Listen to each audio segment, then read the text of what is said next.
Assalamualaikum warahmatullahi wabarakatuh. Saya Tami. Nah, untuk hari ini kita akan mempelajari mengenai istilah-istilah yang sering digunakan dalam neraca energi. Nah, kenapa istilah ini penting untuk dipelajari dan diketahui? Karena untuk kedepannya kita akan membahas beberapa permasalahan yang menyangkut neraca energi dan kita akan membutuhkan istilah-istilah yang lebih spesifik dalam menyelesaikan proses permasalahan yang ada seperti adiabatik, isohorik, dan lain-lainnya. Nah, untuk lebih jelasnya, mari kita lihat penjelasan berikut. Sistem surrounding atau lingkungan dan boundary. Sistem adalah zat yang menjadi pusat dari perhatian, zat yang akan kita kaji lebih dalam. Sementara surrounding adalah lingkungan. Nah, lingkungan maksudnya adalah sesuatu yang di luar dari sistem itu sendiri. Jadi sesuatu di luar yang ini nih, yang biru ini. Dan boundary adalah batasan antara sistem dan lingkungan.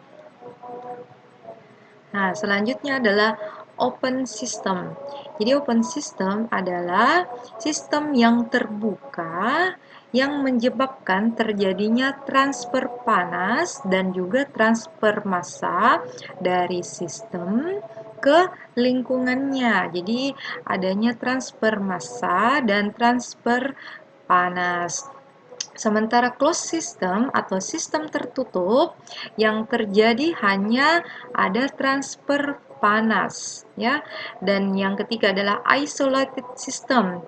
Nah, isolated system ini tidak terjadi perpindahan massa maupun perpindahan panas.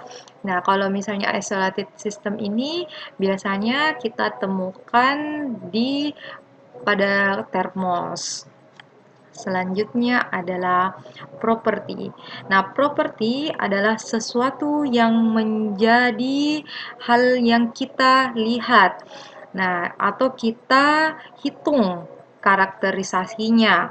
Seperti ini adalah suhu dan misalnya ini adalah pressure atau bisa juga volume. Jadi seperti itu.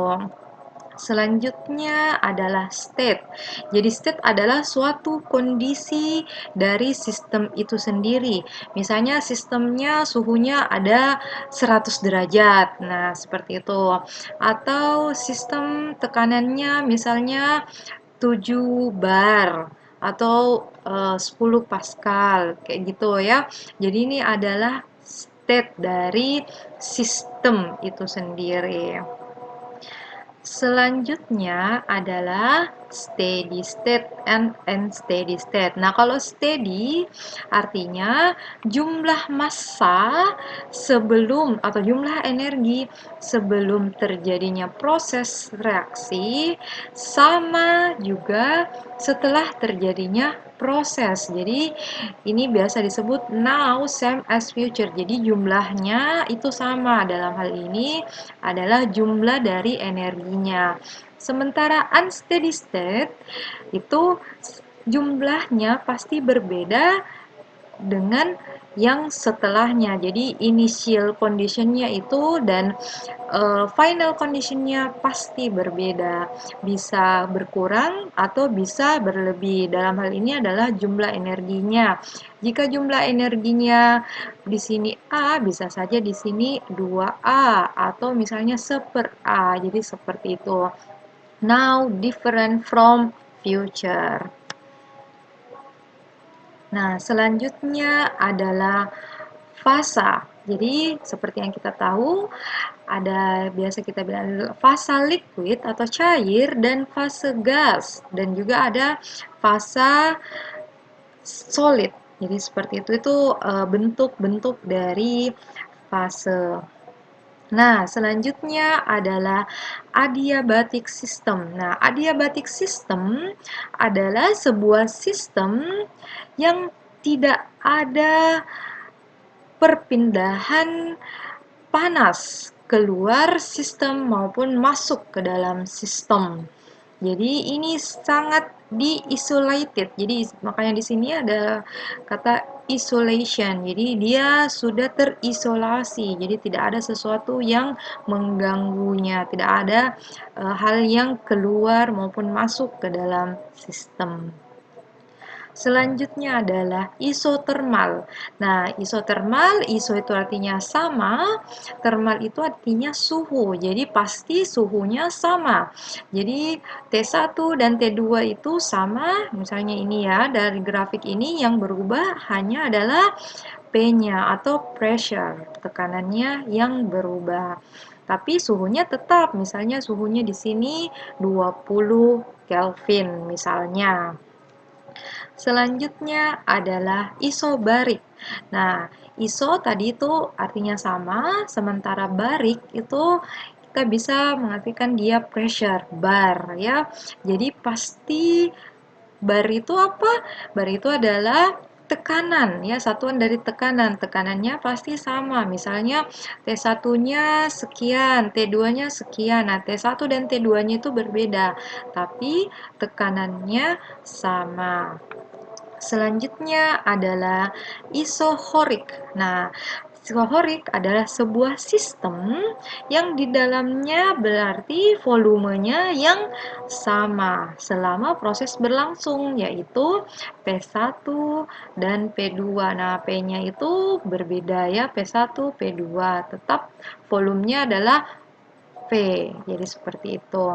State dan path variable. Jadi state variable adalah variabel yang memiliki nilai yang bergantung hanya pada keadaan atau state dari sistem dan bukan bergantung dari sebelumnya seperti energi dalam.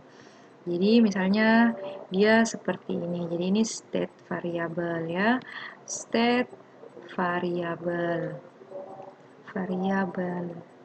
Nah, dia seperti ini grafiknya. Jadi dari satu keadaan pertama menuju ke keadaan sini ya, keadaan kedua. Ini menuju ke keadaan kedua.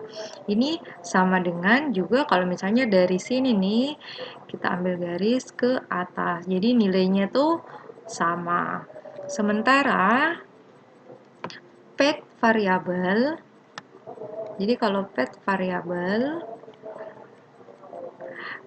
itu adalah variabel yang nilainya berdasarkan dari proses. Jadi nilainya tuh berdasarkan prosesnya yang terjadi.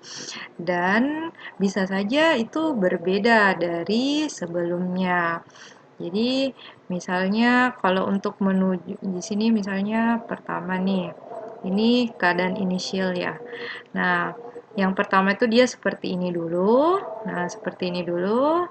Terus seperti ke sini. Jadi ini ada nilai tersendiri. Ini 2 ya. Dan kalau misalnya dia bisa juga seperti ini nih. Nah, dia ini seperti ini. Misalnya dia langsung nyerong gitu. Ini tidak sama ya. Ini terpisah sininya. Nah, contohnya itu misalnya ini contohnya panas atau kerja. Kalau ini contohnya tadi energi dalam. Nah, bagaimana dengan penjelasannya? Saya harap kalian sudah mengerti ya. Nah, kalau misalnya ada yang mau ditanyakan, boleh kita diskusikan lebih lanjut. Nah, boleh ditulis di kolom komentar ini ya. Kita diskusikan lebih lanjut. Oke, sekian dari saya. Wassalamualaikum warahmatullahi wabarakatuh.